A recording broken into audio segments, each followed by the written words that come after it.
To my channel. आज हम जानेंगे numerical problem based on power plant engineer. इसमें क्वेश्चन है the inlet conditions to a steam nozzle are 10 bar and 250 degree centigrade. Exit pressure is 2 bar assuming isentropic expansion and negligible inlet velocity. Determine throat area, exit velocity, exit area of nozzle for maximum discharge. Question दिया हुआ है कि एक steam nozzle है जिसमें steam है। Steam inlet condition में steam कितना है 10 बार प्रेशर पर 250 डिग्री सेंटीग्रेड टेम्परेचर पे। उसका एग्जिट प्रेशर है कितना 2 bar. Assuming isentropic expansion condition है। इसमें इनलेट वेलोसिटी को नेगलेक्ट करना है, कैलकुलेट करना है, इसमें डिटरमाइन करना है क्या क्या। पहला निकालना है इसमें थ्रोट एरिया, एग्जिट वेलोसिटी, फिर exit area of nozzle for maximum discharge निकालना है। सबसे पहले हम क्या करेंगे इसमें सॉल्यूशन में from Molière diagram, Molière chart लेंगे। तो मोलियर चार्ट के द्वारा हम इसमें चेक करेंगे एट प्रेशर 10 बार पर एंड 250 डिग्री सेंटीग्रेड टेम्परेचर पर। मोलियर चार्ट को उठा करके मोलियर चार्ट से हम वैल्यू चेक करेंगे 10 बार प्रेशर पे और 250 डिग्री सेंटीग्रेड टेम्परेचर पे, जिसमें H1 एंथैल्पी आ जाएगी 3000 किलो जूल पर किलोग्राम। इसमें एंथैल्पी निकल आएगी H1 equal to 3000 kilo joule पर किलोग्राम। थ्रोट प्रेशर, इसको हम क्रिटिकल प्रेशर ही बोलते हैं, और सुपर हीटेड स्टीम पर P2 इक्वल टू रहेगा क्या 0.5457 P1 के बराबर। ये होता है इसमें क्रिटिकल प्रेशर, क्योंकि या इसको हम थ्रोट प्रेशर बोलते हैं सुपर हीटेड कंडीशन में। सुपर हीटेड स्टीम पे यही लगाना हमको P2 इक्वल टू 0.5457 P1 के बराबर। ये हमने पिछले क्वेश्चन में भी लगाया हुआ इस तरीके से। अब इसमें आपको मालूम है प्रेशर जो दिया हुआ है वो 10 बार प्रेशर दिया है P1 इक्वल टू कितना दिया है 10 बार दिया है। तो P1 की वैल्यू हम यहाँ से 10 बार पुट अप कर देते हैं। तो यहाँ हो जाएगा 0.5457 P1, यहाँ पुट करेंगे तो 0.5457 × 10 निकल आएगा 5.457 बार के बराबर। इस तरीके से इसमें P2 या क्रिटिकल प्रेशर या फिर थ्रोट प्रेशर निकालते हैं फॉर सुपर हीटेड के लिए। अब एट प्रेशर 5.457 बार प्रेशर पर T2 equal to 187 degree centigrade temperature पर, जहाँ हम इसमें 5.457 बार प्रेशर पे और 187 डिग्री सेंटीग्रेड टेम्परेचर पे निकालेंगे फ्रॉम स्टीम टेबल के द्वारा। इसमें V2 इक्वल टू निकलेगा 0.344 मीटर वेस्ट क्यूब पर किलोग्राम। ये सुपर हीटेड स्टीम पर निकालना पड़ेगा। सुपर हीट कंडीशन में देखेंगे स्टीम टेबल में जब जाएंगे तो उसमें सुपर हीटेड स्टीम कंडीशन होगी, उसमें हम 5.457 बार प्रेशर पे और T2 मतलब टेम्परेचर 187 डिग्री सेंटीग्रेड टेम्परेचर के सामने देखेंगे तो वहाँ पर V2 की वैल्यू रहेगी जो कि रहेगी 0.344 मीटर वेस्ट क्यूब पर किलोग्राम। अब इसमें हम क्या करते हैं HS डायग्राम बनाते हैं।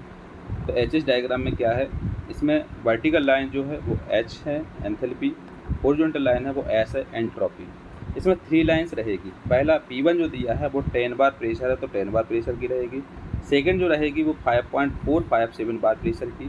थर्ड रहेगी 2 बार प्रेशर की। 3 लाइन रहेंगी, इसमें से एक वर्टिकल लाइन खींचेंगे, 3 इंटरसेक्ट पॉइंट बनेंगे, एक 1 point, 2 point and 3 point. Temperature इसमें 250 डिग्री सेंटीग्रेड। 1 पॉइंट पर जो एंथैल्पी बनेगी वो H1 रहेगी, 2 पॉइंट पर बनेगी वो H2 रहेगी, 3 पॉइंट पर रहेगी तो H3 रहेगी। इस तरीके से जो डायग्राम बनता है वो HS डायग्राम होता है। अब इसमें क्या करेंगे, इसी कंडीशन पर, इसी प्रेशर पर, इसी टेम्परेचर पे अगर हम मोलियर चार्ट में देखेंगे तो मोलियर चार्ट पे H2 इक्वल टू निकलेगा 2800 किलो जूल पर किलोग्राम के बराबर। तो अब इसमें हम क्या करेंगे एग्जिट वेलोसिटी एट थ्रोट का एग्जिट वेलोसिटी निकालें, जो कि C2 इक्वल टू फार्मूला लगाएंगे हम 44.72 रूट H1 माइनस H2।